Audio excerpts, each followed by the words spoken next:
व्याख्यामुद्रां करसरसिजैः पुस्तकं शङ्खचक्रे बिभ्रद्भिन्न स्फटिकरुचिरे पुण्डरीके निषण्णः अमलाश्रीरमृतविशदैरंशभिप्लावयन मामाविर्भूयादनगमहिमा मानसे वागधीशः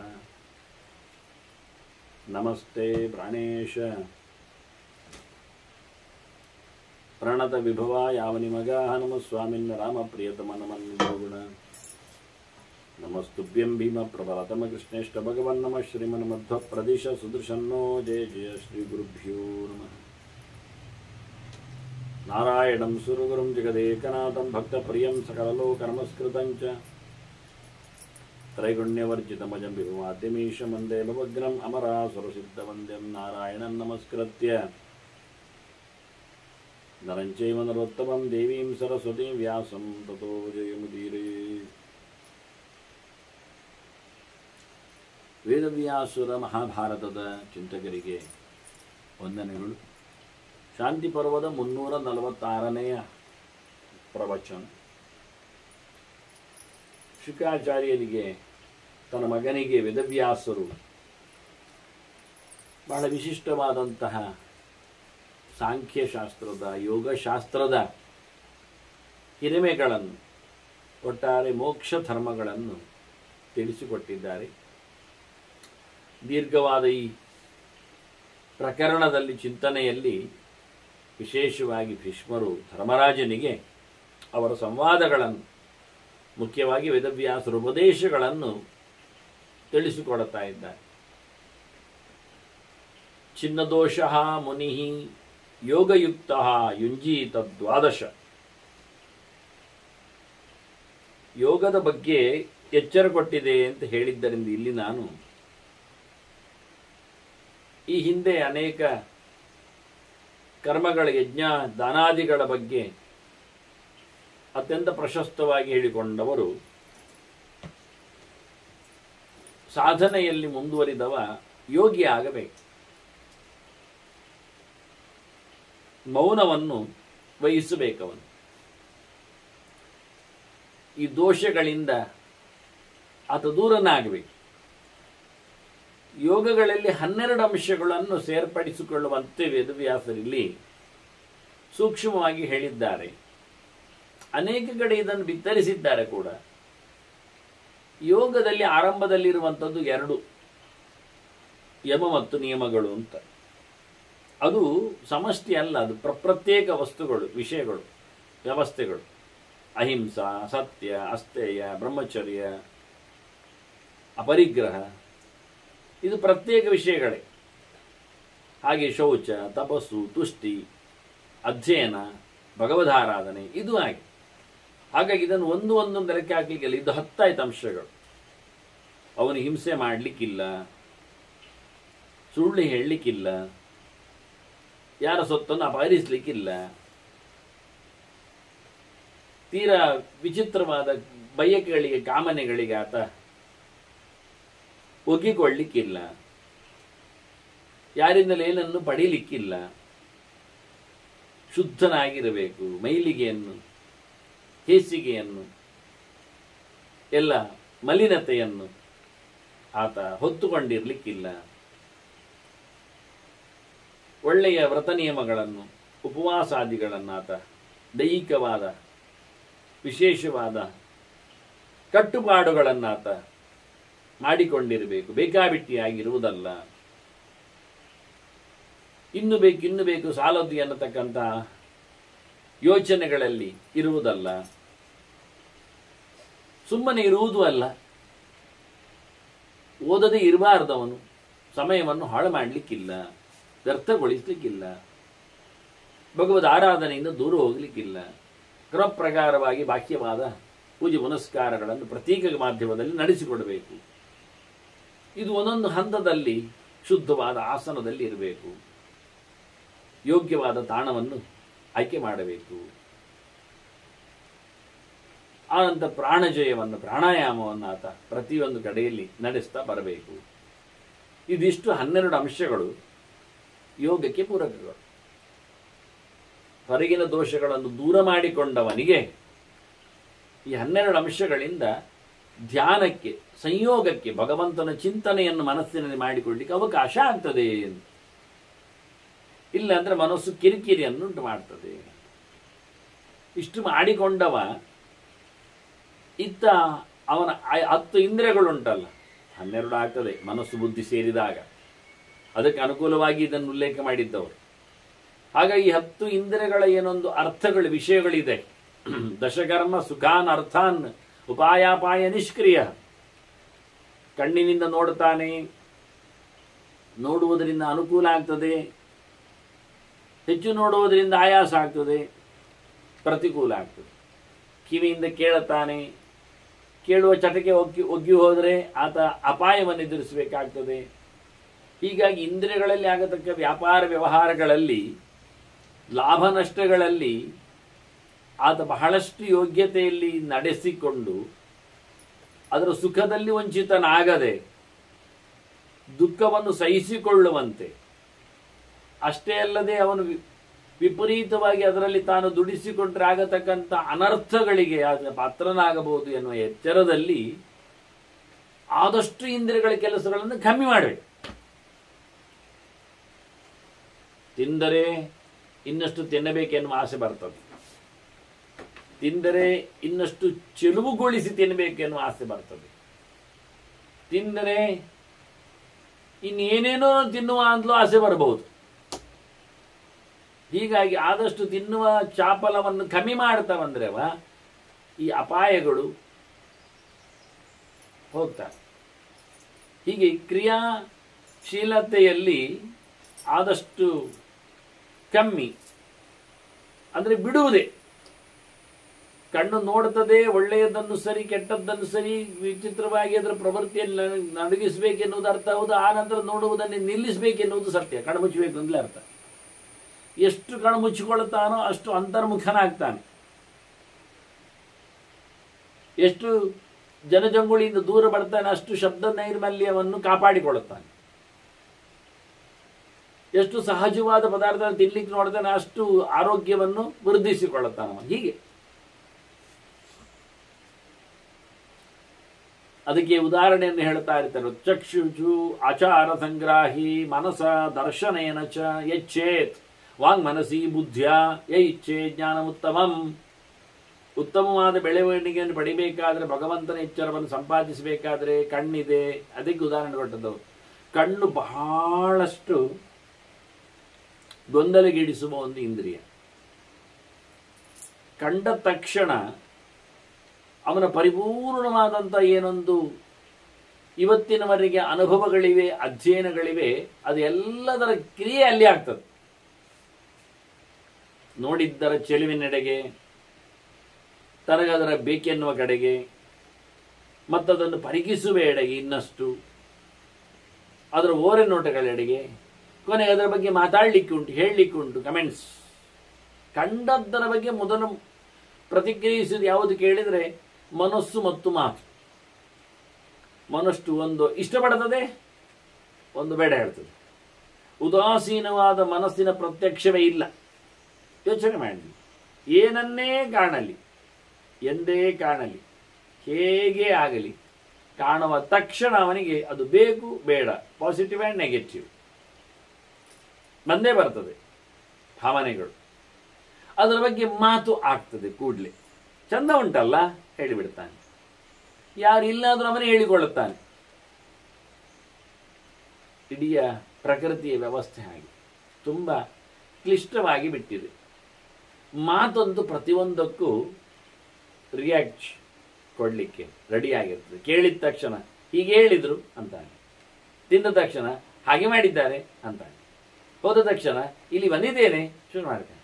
ಬಾಯಲ್ಲಿ ಬೇಕಾ ಹೇಳಬೇಕಾ ಎಂದನ್ನಾದರೂ ಅನುಭವವನ್ನು ಇನ್ನೊಬ್ಬರಿಗೆ ತಿಳಿಸುವ, ಅಂದರೆ ಕಮ್ಯುನಿಕೇಶನ್ ಒಂದು ಮಾಧ್ಯಮ, ಅದು ಮಾತಾಗಲಿ ಹೋಗಿ ಮಾತೇ ನಿಜವಾಗಿ ಮನುಷ್ಯನ ಮರಣಕ್ಕೆ ಕಾರಣ ಆಗ್ತದೆ, ಮೃತ್ಯು.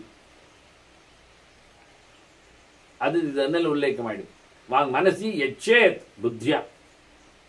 ಮಾತನ್ನು ಮನಸ್ಸನ್ನು ಬಹಳಷ್ಟು ಕಂಟ್ರೋಲ್ ಮಾಡಿಕೊ, ಎಲ್ಲಿ ಬೇಕಾದ್ರಲ್ಲಿ ಉತ್ತಮ ಜ್ಞಾನ ಲಾಭ ಆಗ್ತದೆ. ಆಗ ಇದರಿಂದ ಏನಾಗ್ತದೆ, ಜ್ಞಾನೇನ ಎಚ್ಚೇದ ಆತ್ಮಾನ ಇಚ್ಛೇದ್ ಶಾಂತಿ ಮಾತ್ಮನ.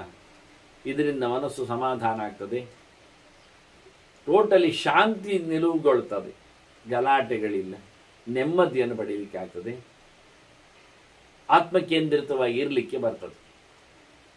ಹೀಗೆ ಯತೇಶಾಂಚೇತ್ ಅನುದ್ರಷ್ಟ ಪುರುಷೋಪಿ ಸುಧಾರುಣ, ಹೀಗೆ ಈ ವಿಷಯಗಳ ಬಗ್ಗೆ ಬಹಳ ಚೆನ್ನಾಗಿ ಅರ್ಥ ಮಾಡಿಕೊಂಡರೆ ಇದನ್ನು ಅನುಗಾಲ ಪರಿಕಿಸ್ತಾ ಹೋಗಬೇಕು. ಒಂದು ದಿನದಲ್ಲಿ ಆಗುವುದಿಲ್ಲ, ಒಮ್ಮೆ ಆಗುವಂಥದ್ದಲ್ಲ. ಪ್ರತಿನಿತ್ಯವೂ ಸಹ ಮಾತಾಡಬಾರ್ದು, ಬಾಯಿ ಮುಚ್ಚಬೇಕು, ತುಟಿ ಬಿಚ್ಚಬಾರ್ದು ಅನ್ನುವುದನ್ನು ಪ್ರತಿ ಸರ್ತಿ ಪ್ರತಿಯೊಂದಕ್ಕೂ ಹೇಳ್ತಾ ಹೇಳ್ತಾ ಹೇಳ್ತಾ ಗಮನಿಸ್ತಾ ಗುಣಗುತ್ತಾ ನಿಲ್ಲಿಸಬೇಕು. ಹೀಗಿಂತ ಮಾಡಿದರೆ ಎಂಥ ಹಾಳು ವ್ಯಕ್ತಿ ಒಳ್ಳೆಯವನಾಗ್ತಾನೆ. ಅವನು ಹಾಳಿರಲಿ ಒಳ್ಳೆಯವನಿರಲಿ, ಅವನಿಗೆ ಈ ಒಂದು ತಂತ್ರಾಂಶ ಬಹಳ ವ್ಯವಸ್ಥೆಯಲ್ಲಿ ಯೌಗಿಕವಾಗಿ ಅವನನ್ನು ಹೊತ್ತೊಯ್ಯುವುದರಲ್ಲಿ ಏನು ಸಮಸ್ಯೆ ಇಲ್ಲ ಅಂತ. ಅದೆಂಥದ್ದು ಬಹಳ ಸುಧಾರಣ ಅಂತ, ಭಾರಿ ಕೆಟ್ಟವನು, ಕ್ರೂರನು ಅಂತ ಹೇಳಿದ್ದು ಕೇಳಿದರೆ ಅದಕ್ಕೆ 2 ದಂಡೆಗಳ ಜನರನ್ನು ಉಲ್ಲೇಖ ಮಾಡ್ತಾರೆ ಯೋಗದಲ್ಲಿ. ಅವರು ಬರಲಿಕ್ಕೆ ಬರ್ತದೆ, ಇರಲಿಕ್ಕೆ ಆಗ್ತದೆ ಹೇಳಲಿಕ್ಕೋಸ್ಕರ. ಯದಿವಾ ಸರ್ವವೇದಜ್ಞ, ಯದಿವಾ ಅನೃಜ, ಯದಿವಾ ಪ್ಯನೃಜೋದ್ವಿಜ, ಒಂದು ಮಂತ್ರ ಗೊತ್ತಿಲ್ಲ ಆಗಲಿ, ಅವ ಇಂದ್ರಿಯಗಳ ಕಂಟ್ರೋಲಿಂಗಿಗೆ ಅದು ನೆಲೆಗೊಂಡ್ರೆ ಉತ್ತಮ ಯೋಗಿ ಆಗಲಿಕ್ಕೆ ಸಿದ್ಧನ. ಎಲ್ಲ ತಿಳ್ಕೊಂಡವನು ಯೋಗಿ ಆಗಬೇಕಾದ್ರೆ ಅವನಿದನ್ನು ಮುಚ್ಚಬೇಕಾಗ್ತದೆ. ಇಷ್ಟೇ. ತಿಳಿದವನಿಗೂ ಈ ಪ್ರೋಸೆಸ್ ಬೇಕೆ. ತಿಳಿಯದಿದ್ದವನು ಈ ಪ್ರೋಸೆಸ್ಸನ್ನು ಮಾಡಿದರೆ ಅವನು ಫಲವನ್ನು ಪಡೆಯುವುದು ಗ್ಯಾರಂಟಿ. ಇದು ಜ್ಞಾನದ ಲೆವೆಲಲ್ಲಿ ಮಾತ್ರ ಹೇಳಿದ್ದಲ್ಲ. ಮತ್ತು ಇನ್ನು ಮುಂದೆ ಹೋದ್ರೆ ಹೇಳ್ತಾನೆ, ಯದಿವಾ ಧಾರ್ಮಿಕೋ ಯಜ್ವ ಯದಿವಾ ಪಾಪಕೃತ್ತಮ. ಕೈಂಕರ್ಯ, ಇದು ಜ್ಞಾನದ ಬಗ್ಗೆ ಹೇಳಿದರೆ ಕೈಂಕರ್ಯದ ಬಗ್ಗೆ ಹೇಳ್ತಾನೆ. ಒಳ್ಳೆ ಆರಾಧನಾಶೀಲ, ಒಳ್ಳೆ ಧರ್ಮಾಚರಣೆ ಉಳ್ಳವ ಅಂಥವನಿಗೂ ಈ ಯೋಗದ ಪ್ರೋಸೆಸ್ಗಳು, ತಂತ್ರಾಂಶಗಳು ಬೇಕು. ಒಳ್ಳೆ ಕೆಲಸವೇ ಮಾಡುವುದಿಲ್ಲ, ಯಾವುದನ್ನು ಯಜ್ಞಮಯವಾಗಿ ನಡೆಸಿಕೊಡದವ ಒಬ್ಬ ಪಾಪ ಆಚಾರಿ, ಪಾಪ ಕೆಲಸ, ಕೆಟ್ಟ ಕೆಲಸ ಮಾಡುವವ, ಅವನು ಒಂದೊಮ್ಮೆ ಈ ಯೋಗ ಮಾರ್ಗವನ್ನು ಅನುಸರಿಸಿಕೊಂಡರೆ ಉತ್ತಮ ಯೋಗಿ ಆಗಲಿಕ್ಕೆ ಖಂಡಿತ ಸಾಧ್ಯ ಅಂತ ಕೃತಿಮಾಧ್ಯಮದ ಬಗ್ಗೆ ಮಾತಾಡಿದ್ರು. ಇನ್ನೊಂದು ಹೇಳ್ತಾರೆ, ಯದಿವಾ ಪುರುಷವ್ಯಾಗ್ರಹ, ಯದಿವಾ ಕ್ಲೈಬ್ಯಧಾರಣ, ಒಬ್ಬ ಪ್ರಯತ್ನಶೀಲನಾಗಿ ಒಳ್ಳೆ ರೀತಿಯಿಂದ ಮನುಷ್ಯನಾಗಿ ಧೀರನಾಗಿ ಇದ್ದಾನೆ. ಇನ್ನೊಬ್ಬ ಲಬ್ಬೆ, ನಪುಂಸಕ, ಹೇಡಿಯವ, ಯಾವುದಕ್ಕೂ ಇಲ್ಲ. ಅಂಥವನು ಪ್ರಯತ್ನ ಪಟ್ಟರೆ, ಅಂಥವನು ಒಂದೊಮ್ಮೆ ಈ ಉಪಾಯ ತಜ್ಞನಾಗಿ ಬಿಟ್ಟರೆ ಯೋಗದ ಹಿನ್ನೆಲೆಯಲ್ಲಿ ಅವನು ಬೆಳಕಿಗೆ ಬರ್ತಾನೆ ಅನ್ನುವುದನ್ನು ಚಿಂತನೆಯಲ್ಲಿ ತಂದು, ತರತ್ಯೇವಂ ಮಹಾದುರ್ಗಂ ಜರಾಮರಣ ಸಾಗರಂ. ಹೀಗಿದ್ದರೆ ಎಂಥವನು ಸಹ ಹುಟ್ಟು ಸಾವುಗಳ ಈ ಸಮುದ್ರದಿಂದ ಪಾರಾಗ್ತಾನೆ ಖಂಡಿತವಾಗಿಯೂ. ಏವಂ ಹ್ಯೇತೇನ ಯೋಗೇನ ಯುಂಜಾನಃ ಏಕವಂತತಃ. ಹೀಗೆ ಏಕಪ್ರಕಾರವಾಗಿ ಏಕಾಗ್ರ ಮನಸ್ಕನಾಗಿ ಒಂದೇ ಗುರಿ ಇಟ್ಟುಕೊಂಡು ಈ ಯೋಗವನ್ನು ಒಂದೊಮ್ಮೆ ಅಳವಡಿಸಿಬಿಟ್ರೆ ಅಪಿ ಜಿಜ್ಞಾಸಮಾನೋಪಿ ಶಬ್ದ ಬ್ರಹ್ಮಾತಿ ವರ್ತದೆ. ಕಲೀಲಿಕ್ಕೆ ಹೊರಟವನು ಕಲಿತು ಭಗವಂತನನ್ನು ಪಡೆಯಲು ಸಮಸ್ಯೆ ಇಲ್ಲ ಅಂತ. ಕಲಿಕೆಗೂ ಒಂದು ಯೋಗ ಬೇಕಲ್ಲ. ಅಹಿಂಸಾದಿಗಳು ಇದ್ದರೇನೆ ಕಲಿಕೆ ಅವನಿಗೆ ಒಳ್ಳೆಯ ರೀತಿಯಿಂದ ಫಲವನ್ನು ಕೊಡುವಂಥದ್ದು. ಈ ಯಮ ನಿಯಮಗಳು ಸರಿಯಾಗಿ ಅವನ ಬಾಳಿನಲ್ಲಿ ತೆರೆದುಕೊಂಡದಿದ್ರೆ ಅಧ್ಯಯನವು ಚೆನ್ನಾಗಿ ನಡೆಯುವುದಿಲ್ಲ. ಹಾಗಾಗಿ ಇಂತಹ ಅವಳ ಸುಂದರವಾದ ವ್ಯವಸ್ಥೆಯನ್ನು ಉಲ್ಲೇಖ ಮಾಡುತ್ತಾ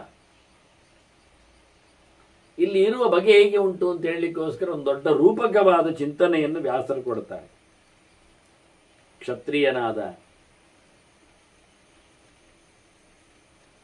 ಧರ್ಮರಾಜನಿಗೆ ಇದು ಹೆಚ್ಚು ಅರ್ಥ ಆಗುವಂತೆ ಇರುವ ಸಂಗತಿ ಹೇಳಿ ವ್ಯಾಸರು ಹೇಳಿದ್ದನ್ನು ಭೀಷ್ಮರು ಉದ್ಧಾರ ಮಾಡ್ತಾ ಇದ್ದಾರೆ. ಯಾವ ರಥ ಅದು? ಜೀವಯುಕ್ತ ರಥಃ ದಿವ್ಯ ಬ್ರಹ್ಮಲೋಕೆ ವಿರಾಜತೆ. ಜೀವ ನಿಂತ ರಥ ಅದು ಭಗವಲ್ಲೋಕದಲ್ಲಿ, ಬ್ರಹ್ಮಲೋಕದಲ್ಲಿ, ವಿರಿಂಚಿ ಲೋಕದಲ್ಲಿ, ಸತ್ಯಲೋಕದಲ್ಲಿ ಮೆರಿಬೇಕಾದರೆ ಆ ರಥ ಹೇಗಿರಬೇಕು? ಜೀವನ ರಥ, ಆತ್ಮನ ರಥ ಅದು ಹೇಗಿರ್ತದೆ? ಜೀವ ಎಲ್ಲಿರಬೇಕು ರಥದಲ್ಲಿ? ಯೋಚನೆ ಮಾಡಿ. ಒಬ್ಬ ಪಯಣ ಹೊರಟವ ರಥದಲ್ಲಿ ಎಲ್ಲಿ ಕೂತ್ಕೊಳ್ತಾನೆ? ನಡುವೇ ಇರ್ತಾನೆ. ಅದರಿಂದ ಅವನ ಬದುಕಿನಲ್ಲಿ ರಥದಲ್ಲಿದ್ದ ಜೀವನಿಗೆ ನಡು ಅಂದ್ರೆ ಏನು? ಇದನ್ನು ರೂಪಕ ಹೇಳಿದ್ನಲ್ಲ, ಧರ್ಮವೇ ನಡು, ಧರ್ಮೋಪಸ್ಥ ಅಂತ. ರಥದ ನಡುವೆ ಕೂತವ ಪಯಣಕ್ಕೆ ಹೊರಟಿದ್ದಾನೆ ಅಂದಾಗ ಧರ್ಮದಲ್ಲಿ ನೆಲೆಗೊಂಡವನಿಗೆ ಈ ರಥಯಾತ್ರೆ ಅದು ಬ್ರಹ್ಮಲೋಕದೆಡೆಗೆ ಸಾಗ್ತದೆ.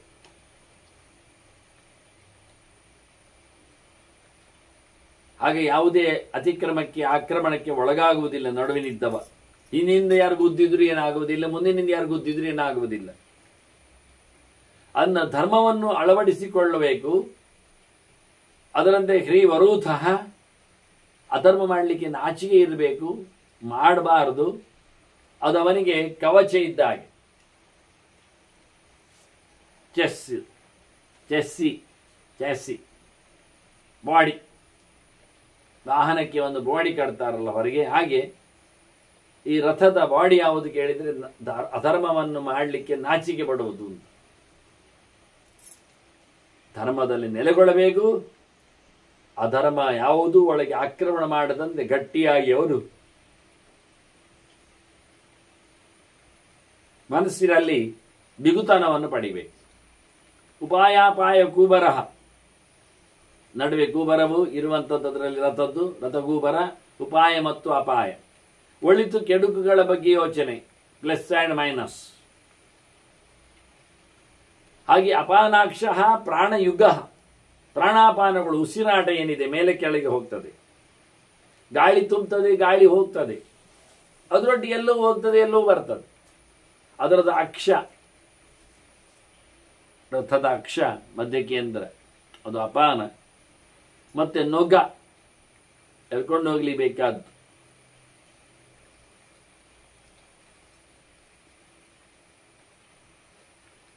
ರಥದ ಎದುರೇ ಇರತಕ್ಕ ದಂಡ, ಅದು ಪ್ರಾಣ. ಹೀಗೆ ಪ್ರಜ್ಞಾಯು, ಅದು ಏನೂ ಆಗದಂತೆ ಬದುಕಿ ಉರಿಬೇಕಾದ್ರೆ ಒಳ್ಳೆ ಬುದ್ಧಿವಂತಿಕೆ, ಭಗವಂತನ ಮೇಲಿನ ಎಚ್ಚರ, ದೇವರ ನಂಬಿಕೆ, ದೇವರ ಪ್ರಾರ್ಥನೆ, ಶ್ರದ್ಧೆ. ಜೀವಬಂಧನ, ಬದುಕಿಗೆ ಒಂದು ಕಟ್ಟುಪಾಡು, ಅದನ್ನು ಕಟ್ಟಿಬೇಕಲ್ಲ, ಕಟ್ಟಿ ಹೋಗ್ಬೇಕಲ್ಲ ಎಲ್ಲ. ರಥದಲ್ಲಿ ಇರತಕ್ಕಂಥ ಕಟ್ಟುಗಳು, ಕಟ್ಟುಪಾಡುಗಳು. ಈ ನೀಚೆ ನೋಡ್ಲಿಕ್ಕೆ ಚೇತನ ಬಂಧರ, ಚೇತನ ಬಂಧುರ. ಬಂಧುರ ಅಂದ್ರೆ ಅದೇನು ಕೂಬರ ಇತ್ತಲ್ಲ, ನೊಗ ಕಟ್ಟಿದ ಕೆಳಗಿನ ಕಂಬಕ್ಕೆ ಹೆಸರು, ಕೂಬರದ ಕೆಳಗಿನ ಕಂಬ. ಹಾಗೆ ಅದರಲ್ಲಿ ಚಾರುಹು ಆಚಾರ ಗ್ರಹ ನೇಮಿಮಾನ್, ಒಳ್ಳೆ ರೀತಿಯಾದಂಥ ಆಚರಣೆಯೇ ಅದರ ನೇಮಿ. ಚಕ್ರ ಕಟ್ಟಿರತಕ್ಕಂಥ ಸ್ಪೋಕ್ಸ್ಗಳು, ಕಡ್ಡಿಗಳು. ಮುಂದೆ ಗಾಡಿ ಹೋಗ್ತದೆ, ನಮ್ಮನ್ನೇ ಹೊತ್ಕೊಂಡು ಹೋಗ್ತದೆ. ಕಣ್ಣಿನ ಬೇಟೆ, ಕಿವಿಯ ಲೋಕ, ಬಾಯಿಯ ಪ್ರಪಂಚ,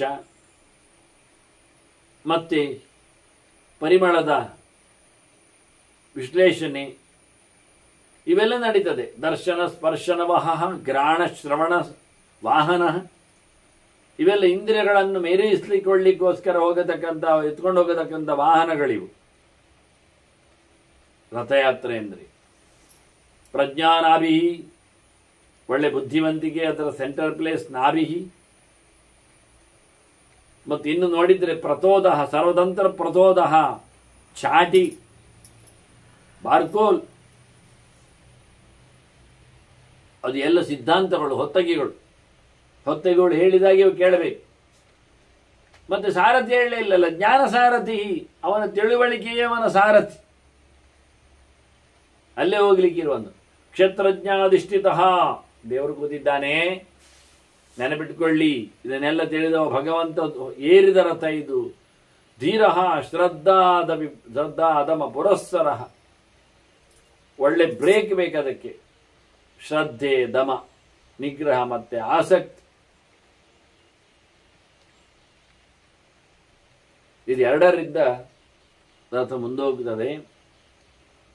ಅದರೊಟ್ಟಿಗೆ ಮತ್ತೆ ತ್ಯಾಗರಶ್ಮಿ, ಅನುಗ್ರಹ. ಹಗ್ಗ ಕಟ್ಟಲಿಕ್ಕೆ ಬೇಕಲ್ಲ ಕುದುರೆಗೆ, ಅದು ತ್ಯಾಗ, ವೈರಾಗ್ಯವೇ ಭೂಮಿಕೆಯಾಗಿ ಉಳ್ಳದ್ದು. ಆ ರೀತಿಯಲ್ಲಿ ರಥದ ಚಿಂತನೆಯನ್ನು ಕೊಡ್ತಾರೆ. ಕ್ಷೇಮ್ಯ ಮತ್ತೆ ಶೌಚ ಅಧ್ವಾನ ಗೋಚರ, ಮಡಿವಂತರು ಹೋದ ದಾರಿ ಕಾಣ್ತದೆ. ಅಂತಹ ಒಂದು ರಥ ನಮ್ಮದಿದು, ಜೀವವುಳ್ಳಂತಹ ರಥ ಇದು. ಭಗವಂತ ನಿಂತದ್ದು ಇಂಥದ್ದು ಅನಂತಾನಂತ ಇದೆ. ಮುಂದೆ ಹೋಗ್ತಾ ಇದರ ಸಾಧನೆ ಮಾಡಿಕೊಂಡವ ದೇಹ ಹೊತ್ತವನು, ಅವನಿಗೆ ಹೇಗೆ ಈ ದೇಹದಲ್ಲಿ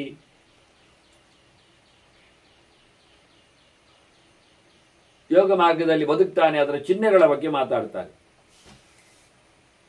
ಇದನ್ನು ಮುಕ್ತರ ಚಿಹ್ನೆಯನ್ನಾಗಿ ನೋಡಿಕೊಳ್ಳಲಿಕ್ಕೆ ಬರ್ತದೆ. ಮಹಾಭಾರತದಲ್ಲಿ ಅನೇಕ ಅರ್ಥಗಳು ಇರಲಿಕ್ಕೆ ಹೋಗಿ ಪ್ರಳಯದ ಚಿಂತನೆಯನ್ನು ಸಾಗಿಸ್ಲಿಕ್ಕೆ ಆಗ್ತದೆ. ಆದರೆ ನಾನು ಯೌಗಿಕವಾದ ಚಿಂತನೆ ಹೇಗಿರುತ್ತದೆ ಹೀಗೆ ಮುಂದುವರಿಕೆ ಹೇಳಿದಾಗ ಇದನ್ನೇ ನಾನು ಮುಂದುವರಿಸ್ತೇನೆ. ಒಬ್ಬ ಯೋಗಿಯಾದವನ ಯೋಗದ ಕಥೆ ಹೇಗಿರಬೇಕು ಅನ್ನುವ ನೆಲೆಯಲ್ಲಿ ಈ ಮಾತುಗಳ ಚಿಂತನೆಗಳನ್ನು ಇಲ್ಲಿ ಬಂದದ್ದು. ಬಹಳ ಕ್ಲಿಷ್ಟವಾದ ವೇದವ್ಯಾಸರ ಉಪದೇಶಗಳು ಹಿಂದೆನೇ ಹೇಳಿದ್ದೆ ನಾನು. ಸಪ್ತಯೇ ಧಾರಣಾ ಕೃಷ್ಣಾ ಪ್ರತಿಬದ್ಧತೆ ವಾಗ್ಯತಃ. ಮೌನ ಇದ್ದವನಿಗೆ 7 ಇಂದ್ರಿಯಗಳು ಸಹಾಯ ಮಾಡ್ತಾರೆ. ಬಾಯಿ ತೆರೆದವನಿಗೆ 7 ಇಂದ್ರಿಯಗಳು ಕೈಗೊಡ್ತಾರೆ. ಜ್ಞಾನೇಂದ್ರಿಯಗಳು 5, ಕಿವಿ ಸೇರಿ, ಚರ್ಮವು ಸೇರಿ, ನಾಲಿಗೆ, ಆನಂತರ ಕಣ್ಣು, ಮೂಗು, ಅದರೊಟ್ಟಿಗೆ ಮನಸ್ಸು ಮತ್ತೆ ಬುದ್ಧಿ. ಇವೆಲ್ಲವೂ ಸಹ ಬಾಯಿ ಮುಚ್ಚಿ ಕೂತವನಿಗೆ ಸಹಜವಾಗಿ ವಶ ಆಗ್ತದೆ. ಈ ರೀತಿಯಾಗಿ ಅದು ಎಲ್ಲ ಕಡೆಯಲ್ಲಿ ಪೃಷ್ಠತಃ ಪಾರ್ಶ್ವತಶ್ಚ ಅನ್ಯಾಹ ತಾವತ್ಯಸ್ಥಾಹ ಪ್ರಧಾರಣಾಹ. ಇದಕ್ಕೆ ಹಿಂದಕ್ಕೆ ಮುಂದಕ್ಕೆ ಎದುರಿಗೆ ಆಚೆಗೆ ಒಳಗೆ ಹೊರಗೆ ಎಲ್ಲ ಕಡೆಯಿಂದಲೂ ಬಂದಿರತಕ್ಕಂತಹ ಅನುಭವಗಳನ್ನು ಆತ ಒಳ್ಳೆ ರೀತಿಯಿಂದ ಹೊತ್ತುಕೊಳ್ಳಲಿಕ್ಕೆ ಬರ್ತದೆ. ಮತ್ತೆ ಒಂದೊಂದೇ ವಿಷಯ ಮೇಲೆ ಯೋಗಿ ತನ್ನ ಪಾರುಪತ್ಯವನ್ನು ನಡೆಸಿಕೊಡ್ತಾನೆ. ಅಂದ್ರೆ ಗೆಲ್ಲಿಕ್ಕೆ ಶುರು ಮಾಡ್ತಾನೆ ಒಂದೊಂದನ್ನೇ. ಪ್ರಧಾನವಾಗಿ ಪಂಚಭೂತಗಳ ಗೆಲುವು ತುಂಬ ಸುಲಭವಾದರೂ ಕ್ಲಿಷ್ಟವಾಗಿದೆ. ಅದನ್ನು ಮುಕ್ತರಂತೂ ಗ್ಯಾರಂಟಿ ನಡೆಸಿಕೊಂಡವರು ಅಪರೋಕ್ಷ ಜ್ಞಾನದ ನೆಲೆಯಲ್ಲಿದ್ದಾರೆ. ಭಗವಂತನ ದರ್ಶನ ಆಗಿದೆ, ಮುಂದೋಗ್ತಾ ಇದ್ದಾರೆ. ಹಾಗಾಗಿ ಯೋಗಿಗಳ ಬಗ್ಗೆ ಮಾತಾಡುವುದಾದರೆ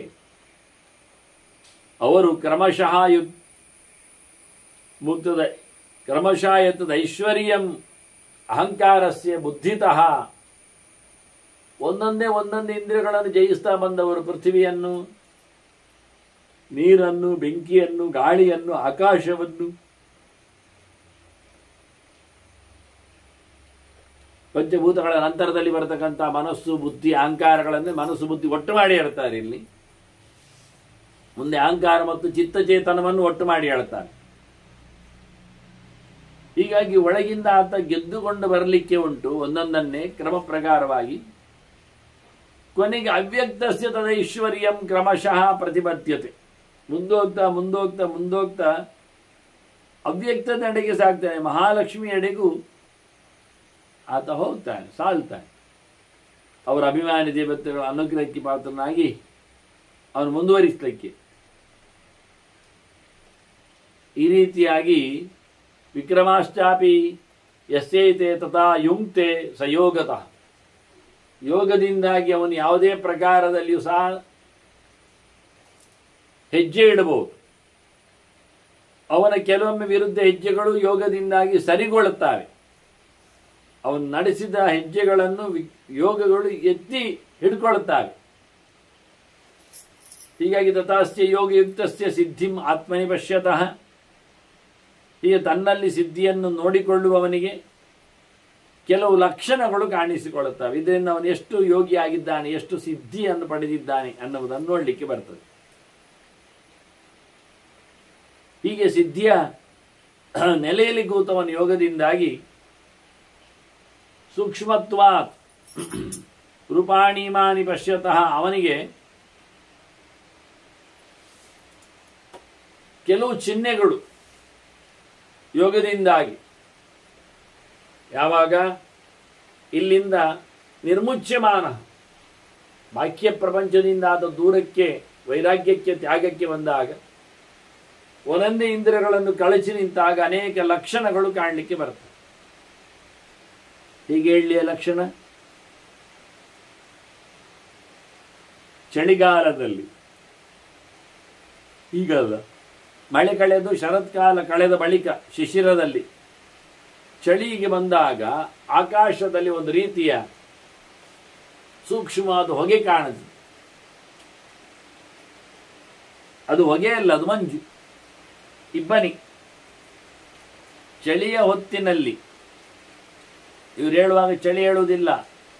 ಶೈಶಿರಸ್ತು ತಥಾ ಧೂಮಃ ಸೂಕ್ಷ್ಮಃ ಸಂಕ್ರಮತೆ ನಭಃ, ಅತ್ಯಂತ ಸೂಕ್ಷ್ಮವಾದಂತಹ ಒಂದು ಹೊಗೆ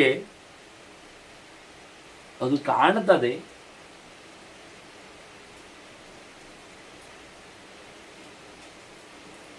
ಚಳಿಗಾಲದ ಕೊನೆಯಲ್ಲಿ ಕಾಣುತ್ತದೆ. ಹಾಗೆ ತಸ್ಯ ದೇಹಾದ್ ವಿಮುಕ್ತಸ್ಯ ಪೂರ್ವರೂಪಂ ಭವತ್ಯುತ, ಹೀಗೆ ದೇಹದ ಸಂಪರ್ಕವನ್ನು ಕಳಚಿಕೊಂಡವನಿಗೆ ಹೀಗೆ ಆಗ್ತದೆ. ಯೋಗದಿಂದ ಮನಸಾರೆ ಕಳಚಿಕೊಳ್ಳುವ ಕತೆ ಒಂದು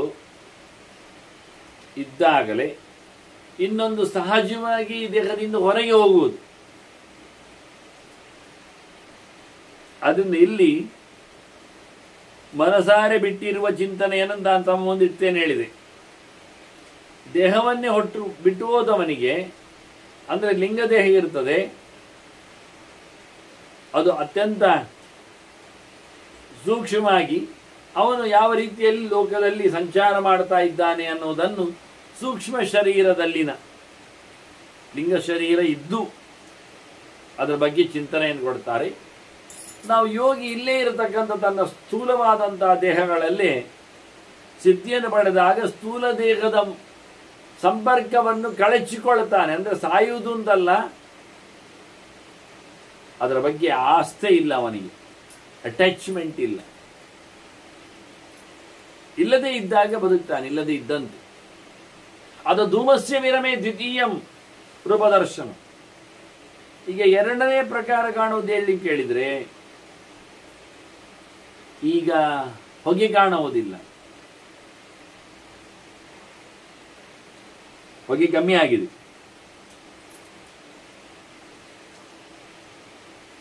ಸೂರ್ಯ ಮೇಲೆತ್ತು ಬಂದಿದ್ದಾನೆ. ಬೆಳಗ್ಗಿನ ಚಳಿಯಲ್ಲಿ ಬಂದಿರತಕ್ಕ ಇಬ್ಬನಿ ಅಂತಲ್ಲ ಇದು. ಹೀಗೆ ಜಲರೂಪ ವಿಮಾಕಾಶೆ ತತ್ರೈವ ಆತ್ಮನಿ ಪಶ್ಯತಿ. ಈ ಸಾಧನೆ ಮಾಡಿಕೊಂಡವ ಒಂದೊಂದೇ ತತ್ವಗಳಿರತಕ್ಕಂಥ ಭಗವಂತನ ಅನುಗ್ರಹಕ್ಕೆ ಪಾತ್ರನಾಗ್ತಾನೆ.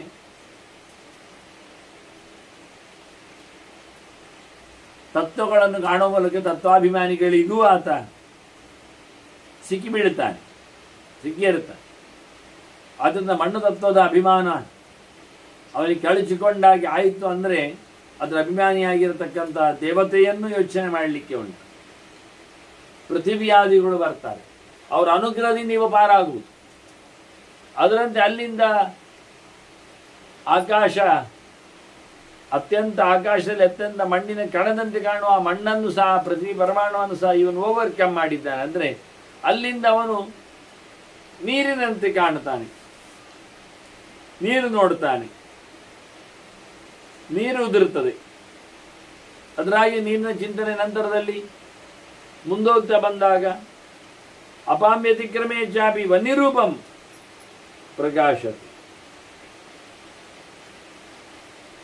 ನೀರಿನಂತೆ ಕಾಣುವುದನ್ನು ಬಿಟ್ಟು ಈಗ ಬೆಂಕಿಯಂತೆ ಕಾಣಿಸಿಕೊಳ್ತಾನೆ. ಅದು ನಡೀತದೆ. ಅಯ್ಯೋ ಬೆಂಕಿ ಕಾಣ್ತದೆ ಹೇಳಿದರೆ ತಸ್ಮಿನ್ ಪರತೌ ಚಾಸ್ಯ ವಾಯವ್ಯಂ ಸೂಕ್ಷ್ಮ ರೂಪಂ ಸೂಕ್ಷ್ಮ ಅವ್ಯಯಂ. ತೇಜಸ್ಸಿನ ಬಗ್ಗೆ ಮಾತಾಡುವಾಗ ಮುಂದೆ ಹೇಳ್ತಾರೆ ಏನಾಗಿದೆ ಅಂತ. ವನ್ಯ ರೂಪವನ್ನು ಪಡೆದವ ಅಂದರೆ ಅಗ್ನಿದೇವತೆ ಅನುಗ್ರಹಕ್ಕೆ ಪಾತ್ರನಾಗಿದ್ದಾನೆ, ಅಗ್ನಿಯೊಳಗಿನ ಭಗವಂತನ ಅನುಗ್ರಹ ಪಾತ್ರನಾಗಿದ್ದಾನಿವ. ಭೌತವಾಗಿ ಅಲ್ಲ ಅಂತಾದರೂ ಪರಮಾತ್ಮನ ವಿಶೇಷವಾದ ಅನುಗ್ರಹದಿಂದ ಒಂದು ಸಿದ್ಧಿ ಬಂದಾಗಿ ಅಲ್ಲಿಂದ ಮುಂದಕ್ಕೆ ನೀರಿನಿಂದಲೂ ಸಹ ರೂಪವನ್ನು ವ್ಯತಿಕ್ರಮಗೊಳಿಸುವ ಅಂದರೆ ಅಷ್ಟು ಆವರಣಗಳ ಜೊತೆಯಲ್ಲಿ ಚಿಂತನೆ ತಂದಿದ್ದಾನೆ. ಬ್ರಹ್ಮಾಂಡ, ಅದರಾಜಿನ ನೀರು, ಅದರಾಜಿನ ಬೆಂಕಿಯಾಗಿ ಹೋಗ್ತಾ ಉಂಟು. ಸಪ್ತಾವರಣದ ಚಿಂತನೆ ಅಂತ. ತಸ್ಮಿನ್ ಪರತೆ ಜಾಸ್ತಿ ವಾಯವ್ಯಂ. ಅನಂತರ ಗಾಳಿಯ ಶರೀರ, ಅದರಲ್ಲಿ ಪಾದ ಗಾಳಿಯ ಲೆಕ್ಕಾಚಾರದಲ್ಲಿ ಇದರಂತೆ ಗಾಳಿಯ ಚಿಂತನೆ ಬಳಿಕ ಆತ ರೂಪಂ ಪ್ರಕಾಶತೆ ತಸ್ಯ ಪೀತವಸ್ತ್ರ ಪರ, ಹಳದಿ ಪಟ್ಟೆಯಂತೆ ಕಾಣ್ತಾ ಇತ್ತು. ಅದರ ಆಕಾಶದ ಚಿಂತನೆ ಬಂದಾಗ, ಅಲ್ಲಿಂದ ನೀರಿಗೆ ಆತ ಬಂದಾಗ, ಅಲ್ಲಿಂದ ಆತ ಬೆಂಕಿಗೆ ಬಂದಾಗ ಒಂದೊಂದು ತತ್ವಗಳ ಅನುಸಂಧಾನ, ಅಲ್ಲಿರತಕ್ಕ ದೇವತೆಗಳ ಉಪಾಸನೆ, ಅವರ ಅಭಿಮಾನತನಕ್ಕೆ ಅನುಗ್ರಹ, ಅಲ್ಲಿಂದ ಭಗವಂತನೆಡೆಗೆ ಸಾಗುವ ಪಯಣದ ಕಥೆ ಇದು. ಹಾಗೆ ಅವನಿಗೆ ಬೆಂಕಿಗೆ ಬಂದಾಗ ಹಳದಿ ಬಟ್ಟೆಯನ್ನು ಉಟ್ಟಾಗಿ ಕಾಣುತ್ತದೆ. ಮುಂದೋಗ್ತಾ ಅವನು ಆಕಾಶ ತತ್ವವನ್ನು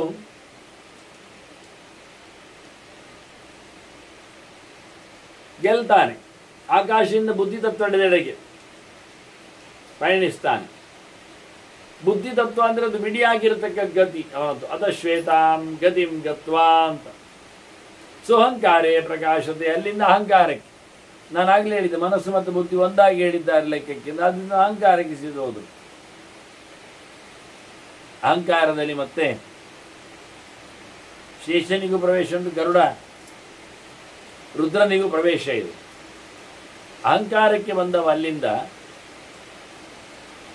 ಒಳ್ಳೆ ಬಿಳಿಯಾದಂತಹ ಚಿಂತನೆಯಲ್ಲಿ ಚೇತಸ್ಸಿಗೆ ಚಿತ್ತಾಭಿಮಾನಿ ಚತುರ್ಮುಖ ನಡೆಗೆ ಬರ್ತಾನೆ. ಸುಶುಕ್ಲಂ ಚೇತಸಃ ಸೌಕ್ಷ್ಮ್ಯಂ ಅವ್ಯಕ್ತಂ ಬ್ರಹ್ಮಣಸ್ಯ ವೈ. ಅದು ಪೂರಾ ಅವ್ಯಕ್ತ ಅಂತಲ್ಲ, ಮತ್ತೆ ವಿವರಿಸ್ತಾರೆ ಮತ್ತೆ ಹೇಳಿದ್ದಕ್ಕೆ. ಅದನ್ನ ಬ್ರಹ್ಮರೂಪದೊಳಗೆ ಇದು ಚತುರ್ಮುಖ, ಅದಕ್ಕೆ ಒಡೆಯನಿದ್ದಾನೆ. ಅಲ್ಲಿಯಡೆಗೆ ಅವರ ಸಾಧನೆಗಳು ಮುಂದುವರಿದಿರ್ತವೆ. ಯೋಗದಲ್ಲಿ ಆಗಿ ಕಾಣಲಿಕ್ಕೆ ಬರ್ತದೆ. ಇಲ್ಲೆಲ್ಲ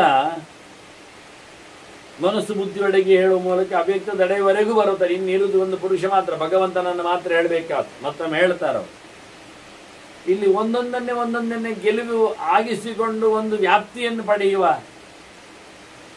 ನೆಲೆಯಲ್ಲಿ ಲಾಭ ಏನು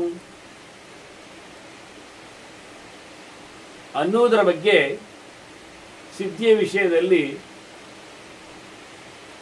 ಬಾಹ್ಯ ಪ್ರದರ್ಶನಕ್ಕೆ ಬರುವಂತೆ ಹೇಳಿಕೊಳ್ಳುವುದಾದರೆ ಜಾತಸ್ಯ ಪಾರ್ಥಿವೈಶ್ವರ್ಯೇ ಸೃಷ್ಟಿರಿಷ್ಟ ವಿಧೀಯತೆ. ಯೋಗಿಗೆ ಮಣ್ಣು ಸಿದ್ಧಿಯಾದರೆ, ಮಣ್ಣು ದೇವತೆಯ ಭೂದೇವಿಯ ಸಾಕ್ಷಾತ್ಕಾರ ಆಗಿಬಿಟ್ಟಿದ್ದರೆ ಅಂಥವನಿಗೆ ಮಣ್ಣಿನ ಮೇಲೆ ಒಡೆತನವನ್ನು ಸಾಧಿಸಿಕೊಂಡವನಿಗೆ ಈ ನೆಲದಲ್ಲಿ ಏನನ್ನು ಬೇಕಾದ್ರೂ ಮಾಡಲಿಕ್ಕೆ ಬರ್ತದೆ. ಸೃಷ್ಟಿರಿಷ್ಟ ಚತುರ್ಮುಖನಾಗಿ ಅವನ ಅನುಗ್ರಹ ವಿಶೇಷದಿಂದ ಅವನು ಏನು ಬೇಕಾದ್ರೂ ಮಾಡಬಲ್ಲವ. ಇದು ಒಂದನೆಯ ಪಾರ್ಥಿವೈಶ್ವರ್ಯ. ಹೀಗೆ ಒಂದೊಂದನ್ನು ಹೇಳ್ತಾ ಹೋಗ್ತಾರೋ. ಪೃಥಿವೀಂ ಕಂಬಯತ್ವೇಕಃ ಗುಣೋವಾಯೋ ರಿತಿಶ್ರುತಿ. ಇವನಿಗೆ ಮಣ್ಣಿನ ಸಿದ್ಧಿ ಆದರೆ ಇನ್ನು ಮುಂದಕ್ಕೆ ನೀರಿನ ಸಿದ್ಧಿ, ಬೆಂಕಿಯ ಸಿದ್ಧಿ, ಜಲದ ಆನಂತರ ವಾಯುವಿನ ಸಿದ್ಧಿ, ಆಕಾಶ ಸಿದ್ಧಿ ಅಂತೇಳಿ ಅಲ್ಲಿನ ಅಭಿಮಾನಿ ದೇವತೆಗಳ ಹಿನ್ನೆಲೆಯಲ್ಲಿ ಇವನಿಗೆ ಆಗತಕ್ಕಂಥ ಲಾಭವನ್ನು ಯೋಗಿಗೆ ಹೇಳಿದರೆ, ಇಲ್ಲಿ ಅವರ ಅಭಿಮಾನಕ್ಕೆ ಆಚೀಚೆಯ ವ್ಯವಸ್ಥೆ ಇದೆ. ಆದ್ದರಿಂದ ವರುಣ ನಂತರದಲ್ಲೇ ವರುಣಾನಿ ಬರೋದಿಲ್ಲ. ಹಾಗಾಗಿ ನೆಲವನ್ನು ಗುರುತಿಸಿಕೊಂಡವ, ನೆಲದಿಂದ ಲಾಭಕ್ಕೆ ಅದರ ಸಿದ್ಧಿಗೆ ಹೋದವ, ಅಲ್ಲಿಂದ ಈ ನೆಲವನ್ನೇ ಕಂಪನ ಮಾಡಲಿಕ್ಕೆ ಕೈಯಿಂದಲೋ ಕಾಲಿಂದಲೋ, ಕಾಲಿನ ಒಂದು ಬೆರಳಿನಿಂದಲೋ ನೆಲವನ್ನು ನಲಗಿಸಬಲ್ಲ ಸಾಮರ್ಥ್ಯವನ್ನು, ಅಂದರೆ ಸಿದ್ಧಿ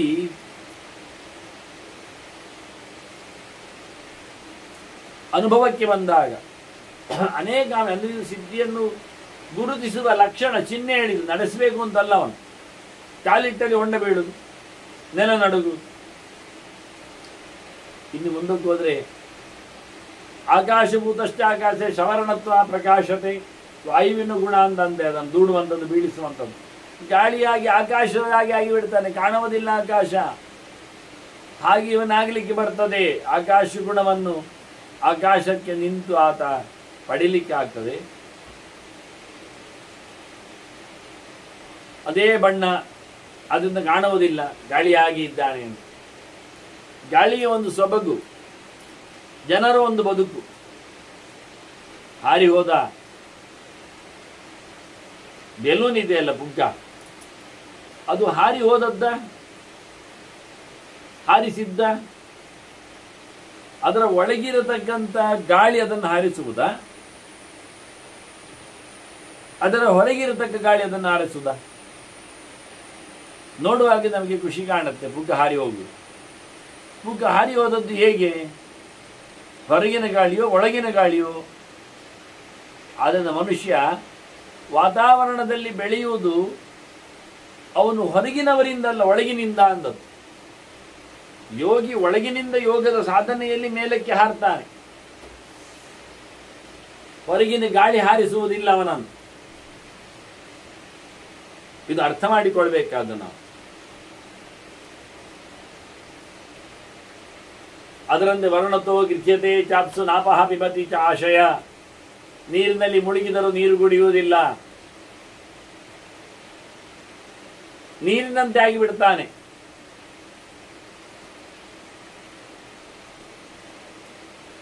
ನೀರಿನ ಹಾಗೆ.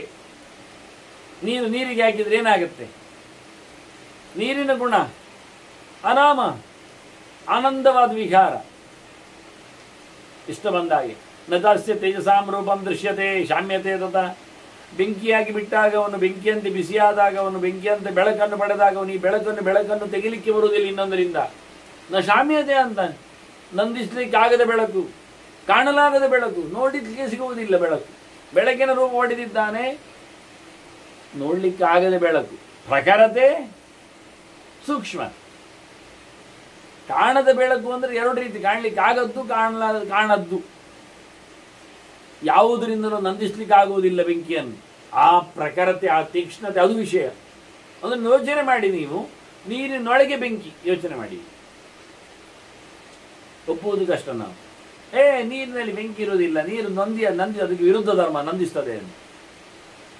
ಸಮುದ್ರ ಮಧ್ಯದಲ್ಲಿಯೇ ಉರಿಯುತ್ತಿರುವ ಬೆಂಕಿಯನ್ನು, ಉರಿಯುತ್ತಲೇ ಇದೆ. ಫಿಯಲ್, ಸಮುದ್ರ ನೀರೇ ಫಿಯಲ್, ಅದಕ್ಕೆ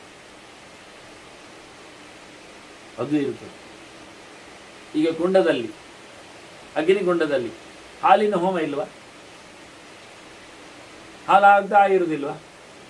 ಉರಿತಾ ಇರ್ತದೆ ನೋಡಿ ಬೆಂಕಿ, ನಂದುತ್ತಿಲ್ಲ.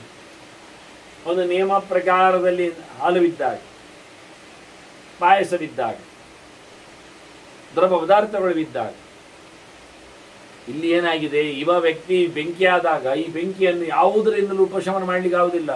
ಗಾಳಿ ಬೀಸಿ ನಂದಿಸ್ಲಿಕ್ಕೆ ಆಗುವುದಿಲ್ಲ, ನೀರು ಹಾಕಿ ನಂದಿಸ್ಲಿಕ್ಕೆ ಆಗುವುದಿಲ್ಲ, ಮಣ್ಣು ಹಾಕಿ ನಂದಿಸ್ಲಿಕ್ಕೆ ಆಗುವುದಿಲ್ಲ. ಅಂತ ವಿಶಿಷ್ಟವಾದಂತಹ ಗುಣಧರ್ಮವನ್ನೀತ ಯೋಗಿಯಾದವ, ಅಪರೋಕ್ಷ ಜ್ಞಾನಿಯಾದವ, ಭಗವಂತನ ಅನುಗ್ರಹದಿಂದ, ಆಯಾ ದೇವತೆಗಳ ಅನುಗ್ರಹದಿಂದ, ಹಾಗೆ ಹೇಳಿದ್ ನಾನು, ವರುಣ ಇದ್ದಾನೆ, ಬುಧ ಇರ್ತಾನೆ, ಭೂದೇವಿ ಬರ್ತಾಳೆ, ಶನಿಯು ಸೇರ್ತಾನೆ, ಬೆಂಕಿಯರಂತೂ ತುಂಬಾ ಜನ ಇದ್ದಾರೆ. ಹಾಗೆ ಗಾಳಿಯರು ಸಹ ಸುಮಾರು ಜನ ಇದ್ದಾರೆ. ಇವರೆಲ್ಲರ ಅನುಗ್ರಹಕ್ಕೆ ಪಾತ್ರನಾಗ್ತಾನವ. ಮೋಕ್ಷಕ್ಕೆ ಹೋಗುವವನು ಹೀಗೆ ಲಿಂಗದೇವನು ಗಳಿಸಿಕೊಂಡು ಇದೇ ರೀತಿಯಾಗಿರ್ತಾನೆ. ಏನಾಗುವುದಿಲ್ಲ, ಏನು ಬೇಕಾಗಿಲ್ಲ. ಅಹಂಕಾರಸ್ಯ ವಿಜಿತೆ ಪಂಚೇತೇಶ್ವರ ವಶಾನುಗಾ. ಅವನೊಮ್ಮೆ ಅಹಂಕಾರ ತತ್ವವನ್ನು ಗೆದ್ರೆ ಅವನಿಗೆ ಪಂಚಭೂತಗಳೇ ಸಿಕ್ಕಿರ್ತದಾಗ ವಶ ಆಗಿರ್ತದೆ. ಅದು ವಿಶೇಷ. ಅಹಂಕಾರವು ಅವನಲ್ಲಿ ಗೆಲ್ಲಲ್ಪಟ್ರೆ ಇತ್ತ ಬುದ್ಧಿ ಅವನ ಕೈವಶ ಆಗಿಬಿಟ್ರೆ ಆ ಬುದ್ಧಿಯಿಂದ ಆತ ಏನು ಬೇಕಾದ್ರೂ ಮಾಡವಲ್ಲ. ನಿರ್ದೋಷ ಪ್ರತಿಭಾ ಹೀನಂ ಕೃಷ್ಣ ಸಮಭಿವರ್ತದೆ. ಸಮಗ್ರವಾದಂತಹ ಬುದ್ಧಿಗತವಾದ ಐಶ್ವರ್ಯ ಏನು ಬೇಕಾದರೂ ವಿದ್ಯೆ ಅವನಲ್ಲಿ ಪೂರ್ಣ ಪ್ರಮಾಣದಲ್ಲಿ ನೆಲೆಗೊಳ್ಳುತ್ತದೆ. ಹೇಗೆ ಕೇಳಿದ್ರೆ ಆ ಕೂಡಲೇ ಎಚ್ಚರ ಆಗುವಂತೆ ಕಾಣುವಂತೆ, ಅಷ್ಟು ಸ್ಪಷ್ಟ, ಅಷ್ಟು ಕೂಡಲೇ ಅವನಿಗೆ ಪ್ರತಿಭಾನ ಆಗ್ತದೆ, ಕಾಣಿಸಿಕೊಂಡು ಬರ್ತದೆ, ತೋರ್ಲಿಕ್ಕೆ ಆಗ್ತದೆ, ಪ್ರತ್ಯಕ್ಷ ಇರುವಂತೆ. ಹೀಗೆ ಅವನು ಗೆಲ್ಲಬೇಕಾದ ಸಂಗತಿಗಳನ್ನು ಹೇಳ್ತಾನೆ. ತಥೈವ ವ್ಯಕ್ತಮಾತ್ಮಾನಂ ಅವ್ಯಕ್ತಂ ಪ್ರತಿಬದ್ಧತೆ ಅಂತ ಮುಂದಕ್ಕೆ ಹೋದ್ರು. ಇದು ಪ್ರಳಯ ಕಾಲದ ಒಂದು ಪ್ರವೇಶದ ಕಥೆ ಅಂತ ಅಂದುಕೊಂಡರು. ಹೊರಗೆ ಹೋಗುವಾಗ ದೇವರ ದರ್ಶನದಲ್ಲಿ ಆಗತಕ್ಕ ರೀತಿಯಿಂದ ತಿಳ್ಕೊಂಡರು. ಯೋಗದಲ್ಲಿ ಅವನು ತತ್ವಗಳನ್ನು 24 ತತ್ವಗಳು ಸಾಂಖ್ಯ ಯೋಗದಲ್ಲಿ ಹೇಳಲ್ಪಟ್ಟದ್ದು. ಅದರ ಚಿಂತನೆಯಂತೆ ಆತೆ ಮುಂದುವರೆದ್ರು ಒಂದು ದೃಷ್ಟಿಯಿಂದ. ಇವೆಲ್ಲ ಅನುಸಂಧಾನ ಮಾಡಲಿಕ್ಕೆ ಬಹಳ ಸುಲಭ ಆಗ್ತದೆ. ತತ್ರೈವ ವ್ಯಕ್ತ ಸಂಜ್ಞಕೆ ಅಂತ ಹೇಳಿಕೊಂಡು ಕೃಷ್ಣನೇ ಬಹಳಷ್ಟು ಶಬ್ದವನ್ನು ಉಲ್ಲೇಖ ಮಾಡಿದ್ದಾನೆ ತನ್ನ ಗೀತೆಯಲ್ಲಿ. ಅದರ ವಿಸ್ತಾರವಾದ ಚಿಂತನೆ ಹೇಳಿಕೊಳ್ಳುವ ಹಾಗೆ ಇಲ್ಲಿ ಪ್ರಳಯದ, ಮರಣದ, ಉತ್ತರನ್ಯಾಸದ, ಸಂಹಾರ ಕ್ರಮದ ಚಿಂತನೆಗಳು ಇರುವ ಹಾಗೆ. ವ್ಯಕ್ತ ಅಂದ್ರೇನು, ಅವ್ಯಕ್ತ ಅಂದ್ರೇನು, ವ್ಯಕ್ತ ಅಂದ್ರೆ ಇಡೀ ಪ್ರಪಂಚ ಕಾಣುವಂಥದ್ದು ಬ್ರಹ್ಮಾದಿಗಳವರೆಗೂ. ಅವ್ಯಕ್ತ ಅಂದ್ರೆ ಅದಕ್ಕೆ ಕಾರಣಲಾದಂತಹ ಲಕ್ಷ್ಮಿ. ಕುಟಸ್ಥೋ ಅಕ್ಷರ ಉಚ್ಚತೆ ಹೇಳಿದ ಅವ್ಯಕ್ತಮ್ಮ ಹೇಳಿಕೊಂಡು ಕೃಷ್ಣ ಅದರ ಉಲ್ಲೇಖ ಮಾಡಿದ್ದಾನೆ ಹಿಂದಕ್ಕೆ ಮುಂದಕ್ಕೆ ಎಲ್ಲ. ಅಂತಹ ಲಕ್ಷ್ಮಿ ಅವಳಿಂದ ಇಡೀ ವ್ಯಕ್ತ ಬಂದದ್ದು. ಯಥೋ ನಿಸ್ಸರತೆ ಲೋಕಃ ಭವತಿ ವ್ಯಕ್ತ ಸಂಜ್ಞಕಃ. ಕಾಣುವ ಈ ಬ್ರಹ್ಮಾಂಡ ಎಲ್ಲಿಂದ ಹುಟ್ಟಿ ಬಂದಿದ್ದವಳು ಅವ್ಯಕ್ತಳು. ಅವ್ಯಕ್ತದಿಂದ ಅವ್ಯಕ್ತ ವ್ಯಕ್ತಯ ಸರ್ವಾಹ ಪ್ರಭವಂತಿ ಅಂತ ಹರಾಗಮೆ ಅಂತ ಕೃಷ್ಣ ಸ್ಪಷ್ಟವಾಗಿ ಇದರ ಚಿಂತನೆಯನ್ನು ಕೊಟ್ಟಿದ್ದಾನೆ. ಲಕ್ಷ್ಮಿಯಿಂದ ಇಡೀ ಜಗತ್ತಿನ ಉಗಮ ಆಗ್ತದೆ. ವ್ಯಕ್ತವಾದದ್ದು ಎಲ್ಲಿಯೋ ಅವಳು ಅವ್ಯಕ್ತಳು.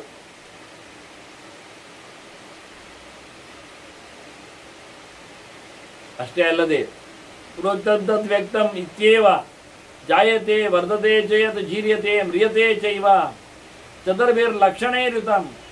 ವ್ಯಕ್ತಕ್ಕೊಂದು ಲಕ್ಷಣೆಯನ್ನು ಕೇಳಿದರೆ ಅದಕ್ಕೆ 4 ಲಕ್ಷಣ ಉಂಟು ವ್ಯಕ್ತಕ್ಕೆ. ಎಂಥದ್ದು 4 ಕೇಳಿದರೆ? ಹುಟ್ಟುತ್ತದೆ, ಬೆಳೀತದೆ, ಜಾರ್ತದೆ, ಸಾಯ್ತದೆ. ಹುಟ್ಟುತ್ತದೆ, ಬೆಳೀತದೆ, ಮಗು ಹುಟ್ಟಿದೆ, ಬೆಳೆದಿದೆ. ಆನಂತರ ಅಪಕ್ಷೀಯತೆ, ಅದು ಮುದುಕಾಗಿದೆ ಮತ್ತೆ ಸತ್ತಿದೆ. ಅಂದರೆ ಮೇಲಕ್ಕೂ ಹುಟ್ಟುವುದು ಮತ್ತು ಸಾಯುವುದು, ಇದು ನಡುವೆಯಲ್ಲಿ ಮೇಲಕ್ಕೆ ಹೋಗುವುದು, ಕೆಳಕ್ಕೆ ಇಳಿಯುವುದು. ಜನನ, ವರ್ಧನಂ, ಆನಂತರ ಜರ, ಮರಣ. ಇದು 4 ಸ್ಟೇಜ್ ಎಲ್ಲಿ ಉಂಟೋ ಅದು ವ್ಯಕ್ತ. ಇದು 4 ಎಲ್ಲಿ ಇಲ್ಲವೋ ಅದು ಅವ್ಯಕ್ತ. ಇಷ್ಟೇ, ಇದು ಎರಡೇ ಮುಖ್ಯವಾದದ್ದು.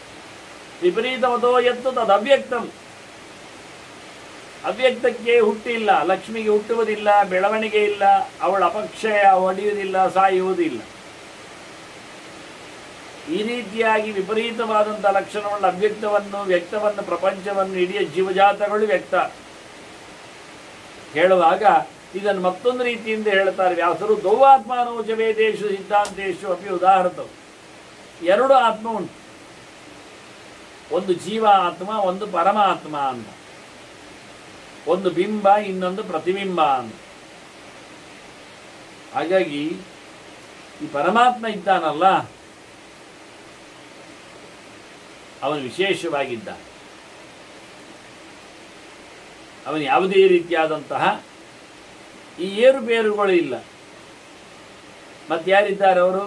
ಚತುರ್ಲಕ್ಷಣಜಂ ಆದ್ಯಂ ಚತುರ್ವರ್ಜ್ಯಂ ಪ್ರಜಕ್ಷತೆ. ಮೊದಲನೆಯದ್ದು ಜೀವ ಎನ್ನತಕ್ಕ ಆತ್ಮ ಯಾರಿದೆ ಅದರಲ್ಲಿ 4 ಲಕ್ಷಣ ಉಂಟು. ಜೀವನಿಗೆ ದೇಹದಲ್ಲಿ ಉತ್ಪತ್ತಿ ಇದೆ, ಅವನ ದೇಹ ಬೆಳೀತದೆ, ದೇಹ ಕಳ್ಕೊಳ್ತಾನೆ, ಸಾಯ್ತಾನೆ. ಕಳೆಯುಳಿಕೆ ಅಂದರೆ ಅಲ್ಲಿಂದ ಆಗತಕ್ಕಂಥ ಬದಲಾವಣೆಗಳು, ವಿಪರಿಣಾಮ. ದೇವರಿಗೆ ಆಗಿಲ್ಲೇ ಇಲ್ಲ, ಯಾವುದೇ ಇಲ್ಲ. ಜೀವನಿಗೆ ಬೇಕೇ ಬೇಕು, ಇದಿಲ್ಲದೆ ಸಾಧ್ಯವೇ ಇಲ್ಲ ಜೀವನ ಸಾಧನೆಗಾಗಿ. ಹಾಗಾಗಿ ಇದು ಎರಡೇ ಲೋಕದಲ್ಲಿ ಇರತಕ್ಕಂತಹ ವ್ಯವಸ್ಥೆಗಳು ಅಂತಾರದು. ಆತ್ಮಾನೋಚ್ಚ ವೇದೇಶು, ಎಲ್ಲ ವೇದಗಳಲ್ಲಿ ಇರತಕ್ಕ ಸಂಗತಿಗಳು. ಸಿದ್ಧಾಂತೇಶು, ವೇದಕ್ಕೆ ಸಂಬಂಧ, ವೇದ ಅಂದರೆ ಎಲ್ಲ ಬಂತು ನಿಜವಾಗಿ. 4 ಪೌರುಷೇಯ ವೇದಗಳನ್ನು 4 ಅಪೌರುಷೇಯ ವೇದಗಳನ್ನು ಹಿಡೀಲಿಕ್ಕೆ ಆಗ್ತದೆ. ಸಿದ್ಧಾಂತಗಳು ತದನುಕೂಲೇಶು ಅಂತ ಅರ್ಥ, ಅದಕ್ಕೆ ಸಂಬಂಧಪಟ್ಟವುಗಳಲ್ಲಿ. ಅದರಿಂದ 4 ವೇದ ಮತ್ತು 4 ಪೌರುಷೇಯವಾದದ್ದನ್ನು ಇಟ್ಕೊಂಡ್ರೆ 8 ಅಂತ ಹಾಗೆ ಆಯ್ತು. ಇನ್ನು ವೇದಕ್ಕೆ ಸಂಬಂಧಪಟ್ಟಂತೆ ವೇದಾಂಗಗಳನ್ನು ಇಟ್ಟುಕೊಂಡ್ರು ವೇದಕ್ಕೆ ಸಂಬಂಧಪಟ್ಟಂತೆ ವೇದೇಶು ಹೇಳಿದಲ್ಲಿ ವೇದಾಂಗೇಶು ಅಂತ ಬಂತು. ಹಾಗೆ ವೇದಾಂಗಗಳ ಜೊತೆಯಲ್ಲಿ ಸ್ಮೃತಿಯನ್ನು ಉಲ್ಲೇಖ ಮಾಡಲಿಕ್ಕೆ ಅದೇನಿದ್ರು 4 ವೇದಗಳು, ಋಗ್ಯಜು ಸಾಮ ಅಥರ್ವಗಳು ಅಪೌರುಷೇಯಗಳು. ಹಾಗೆ ಪೌರುಷೇಯಗಳು ಭಗವಂತ ರಚನೆ ಮಾಡಿದ್ದೆ ಅನ್ನೋ ನೆಲೆಯಲ್ಲಿ, ಭಗವಂತ ಹೇಳಿದ್ದೆ ಅನ್ನೋ ನೆಲೆಯಲ್ಲಿ ಹೇಳಿದ್ರೆ ಮೊದಲಿಗೆ ಪಂಚರಾತ್ರ ದೇವರು ಹೇಳಿದ್ದಾನೆ. ಅದರೊಟ್ಟಿಗೆ ಮತ್ತೆ ಮಹಾಭಾರತ, ಮತ್ತೆ ಮೂಲ ರಾಮಾಯಣ, ಮತ್ತೆ ಪುರಾಣಗಳು, ಇವಿಷ್ಟು 4 ಪ್ರತ್ಯಕ್ಷವಾದಂತಹ ವೇದಗಳು, ಪೌರುಷೇಯಗಳು. ಋಗ್ಯಜು ಸಾಮ ಅಥರ್ವಗಳು ಅಪೌರುಷೇಯಗಳು. ಹೀಗೆ 8 ವೇದಗಳು, 6 ವೇದಾಂಗಗಳು, 14 ಸ್ಮೃತಿಗಳು ಸೇರಿದರೆ 15. ಮತ್ತೆ 3 ಮೀಮಾಂಸಾ, ಧರ್ಮಮೀಮಾಂಸಾ, ದೇವಮೀಮಾಂಸಾ, ಬ್ರಹ್ಮಮೀಮಾಂಸಾ ಅಂತ. ಈ ನೆಲೆಯಲ್ಲಿ ನೋಡಿಕೊಂಡ್ರೆ ವೇದಗಳು ಅಂದಾಗ ವೇದಾಂಗಗಳನ್ನು ಇಟ್ಟುಕೊಂಡ್ರೆ ಒಂದೊಮ್ಮೆ, ಮೀಮಾಂಸಾ ಶಾಸ್ತ್ರವನ್ನು ಪ್ರತ್ಯೇಕ ಗುರುತಿಸಿದಾಗ ಸಿದ್ಧಾಂತ ವೇದಾಂತ ಅಂತ ಕರೆದರು. ಅದರಲ್ಲಿಯೂ ಭಗವಂತನ ಬಗ್ಗೆ ಮತ್ತು ಜೀವರ ಬಗ್ಗೆ, ದೇಹ ಉಳ್ಳದ್ದರ ಬಗ್ಗೆ, ದೇಹ ಇಲ್ಲದ್ದರ ಬಗ್ಗೆ. ಅಂತೂ ಮಹಾಭಾರತ ಅಂತೂ ದ್ವೈಮೌ ಪುರುಷೋ ಲೋಕೆ ಕ್ಷರಕ್ಷಾಕ್ಷರೇವ ಚಾಚರ ಸರ್ವಾಣಿ ಭೂತಾನಿ ಕೂಟಸ್ಥೋಕ್ಷರ ಉಚ್ಯತೆ. ಉತ್ತಮ ಪುರುಷ, ಉತ್ತಮ ಅವರಿಬ್ಬರಲ್ಲಿ ಮತ್ತೆ ಪುರುಷತ್ವ ಅನ್ಯ ಪರಮಾತ್ಮ ಚಿದಾರತಃ ಯೋ ಲೋಕತ್ರಯಮಾವಿಶ್ವ ತಮೇ ಈಶ್ವರ ಅಂತೇಳಿ ಅಲ್ಲಿ ಕ್ಷರ ಸರ್ವಾಣಿ ಭೂತಾನಿ ಹೇಳ್ತಾ, ಕ್ಷರ ಅಂದ್ರೆ ಏನು? ನಾಶ. ಯಾವುದಕ್ಕೆ? ದೇಹಕ್ಕೆ. ಯಾವ ಪ್ರಕಾರದಲ್ಲಿ? 4 ಪ್ರಕಾರದಲ್ಲಿ, ಹುಟ್ಟು ಸಾವುಗಳ ಜೊತೆಯಲ್ಲಿ ಬೆಳೆಯುವುದು, ಕ್ಷೀಣಿಸುವುದು ಎನ್ನುವ ಲೆಕ್ಕಾಚಾರದಲ್ಲಿ. ಇದು 4 ಇಲ್ಲದ ಧರ್ಮ, ಅದು ಪರಮಾತ್ಮನದ್ದು ಅಂತೇಳಿ ಕೂಟಸ್ಥ ಅಕ್ಷರವಚ್ಚಿದೆ ಹೇಳ್ತಾ ಅದಕ್ಕೂ ಮಿಗಿಲಾದ ಪರಮಾತ್ಮನನ್ನು ಚಿಂತನೆಯಲ್ಲಿ ಲಕ್ಷ್ಮಿಗಿಂತಲೂ ಮಿಗಿಲಾಗಿ ದ್ರವ್ಯಗಳು ಅವನಲ್ಲಿ ಇರುವುದನ್ನು ಭೀಷ್ಮರು ಉಲ್ಲೇಖ ಮಾಡುತ್ತಾ, ಮುಖ್ಯವಾಗಿ ವೇದವ್ಯಾಸರು ಹೇಳಿದ ಪ್ರಳಯದ ಸುದ್ದಿ ಅಂತ, ಪ್ರಳಯ, ಮೋಕ್ಷ, ಯೋಗ, ಸಂಹಾರ, ಈ ಎಲ್ಲ ಅನುಸಂಧಾನಗಳನ್ನು, ತತ್ವೋಪಸಂಹಾರಗಳನ್ನೆಲ್ಲ ಅನುಸಂಧಾನವನ್ನು ಮಾಡಲಿಕ್ಕೆ ಬರುತ್ತೆ. ಮುಂದೆ ಅದರ ಉಳಿದ ಭಾಗದ ಚಿಂತನೆಯನ್ನು ಮತ್ತೆ ಕೇಳುವ ವಂದನೆಗಳೊಂದಿಗೆ ಶ್ರೀಕೃಷ್ಣ ಮಸ್ತು. ನಾರಾಯಣ ನಾರಾಯಣ ನಾರಾಯಣ.